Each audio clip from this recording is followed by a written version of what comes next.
Okay, let's take a look at one of the lost secrets of the Pythagoreans.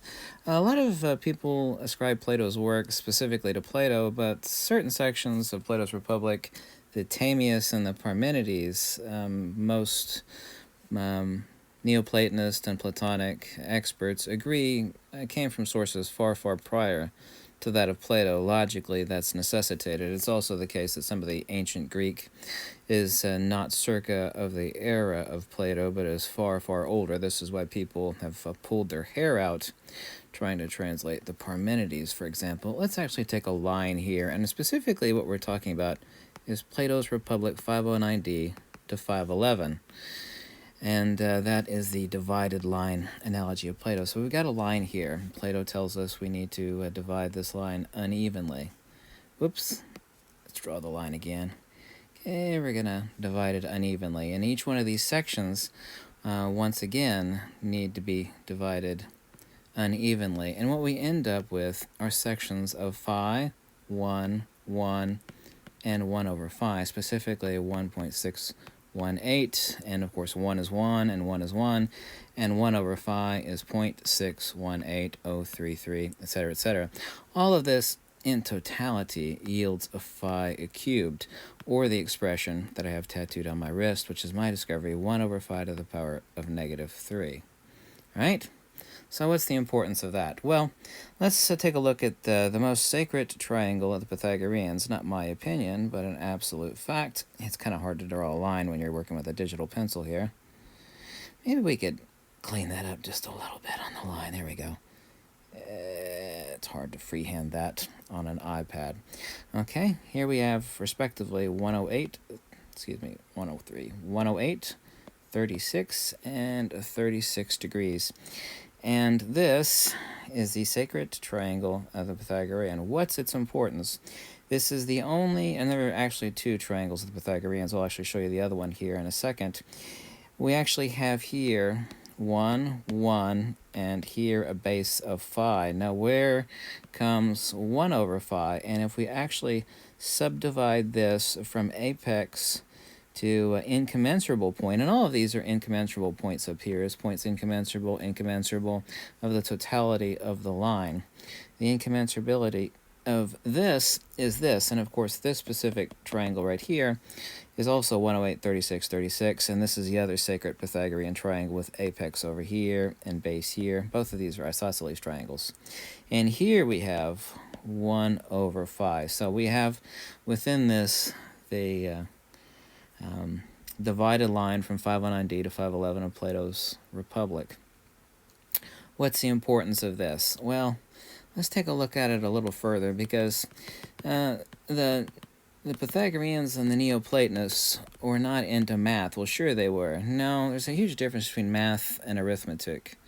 One specifically paints the cosmos, the noitos and the cosmos, the thethos, and as far as the totality of explaining things through retroduction and the Platonic Pythagorean methodology, and arriving at conclusions as to the nature of cosmic mechanics. Now here's a symbol everybody has seen before. I don't know if I could actually, I don't know if I could freehand this very perfectly, but I'm going to try to nail it pretty good. It's not perfect.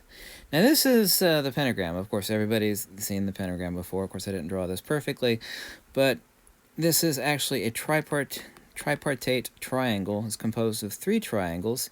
You see this specific triangle and the other 2 triangles within it, even though I didn't draw this perfectly, is the exact same triangle as we have down here, 108, 36, 36, the Pythagorean triangle. This in tripartite makes up the Pythagorean pentagram. I'm not interested in New Ageism.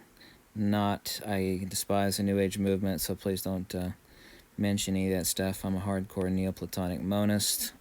Please don't take all the latter-day New Age and occult stuff associated with the pentagram into what I'm actually discussing here. I have no time for it. I'm not interested in it.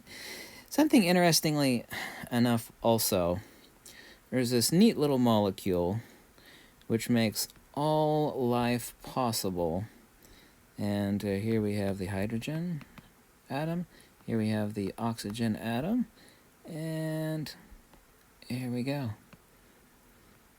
And And this is also the incommensurate isosceles of the Pythagoreans.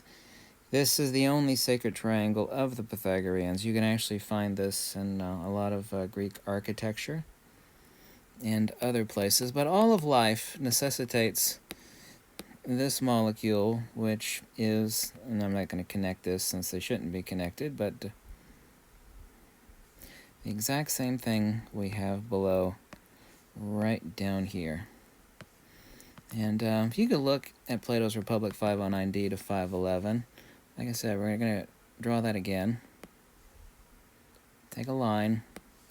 We're going to divide it unevenly. Okay, here's the incommensurable cut. And we're going to take each one of those sections and also make an incommensurable cut. And we always have phi, 1, 1, and 1 over phi. And I cannot draw this here, but this is actually the cosmos noitos, or Cn, and this is the cosmos esitos. From the premise of, and I'm going to make this really, really simple for sake of brevity, this is what the ancient Pythagoreans thought the section. We talk about the entire universe, both physical and metaphysical. This huge section here is what the ancient Neoplatonists, Platonists, and Pythagoreans thought was the cut, if you will, how many slices of the pizza, if you will, of totality that is taken up by the ether. And this is what the Pythagoreans, the Platonists, the hardcore monists thought was the section or the piece of the pie, if you will, of phenomena, matter, hyle, the cosmos esitos, cosmos esitos, over here Cn cosmos noitos. In other words, the lion's share of the totality of the universe is the ether, and all the stuff that we think is important is this bullshit over here, which is not real at all. Of course, every branch of monistic metaphysics has always said that humanity has everything upside down and backwards, and this, of course, is where we get the inverted tree metaphysical symbolism, where humanity sees down is up and up is down. I could like to see if I could draw a spiral here out of the divided. Okay, we're going to do an incommensurable cut, another incommensurable cut, and another one. Of course, we got 1 over phi. 1, 1, and phi, which of course all in totality is phi cubed. And this is 1 over phi to the power of negative 3. This is, and if I could draw it here, I don't have enough screen, but if I were to draw it, we actually have the perfect Fibonacci spiral that makes up the incommensurable cut of Plato's, which actually did not belong to Plato. Like I said, Parmenides, parts of Plato's Republic, and the Plato's Timaeus, definitely the Timaeus did not belong to Plato. It's far, far ancient and predates Plato. But this is the sacred triangle of the Pythagoreans right down here. I didn't draw it perfectly, but I'd like to. And the incommensurable slice, we end up with 1 over phi, 1, 1. Here we have 1 over phi to the power of negative 3, i.e. phi cubed. Okay, this is the secret principle of Ananke, by the way. Ananke, the Euristos Dias. Euristos Dias.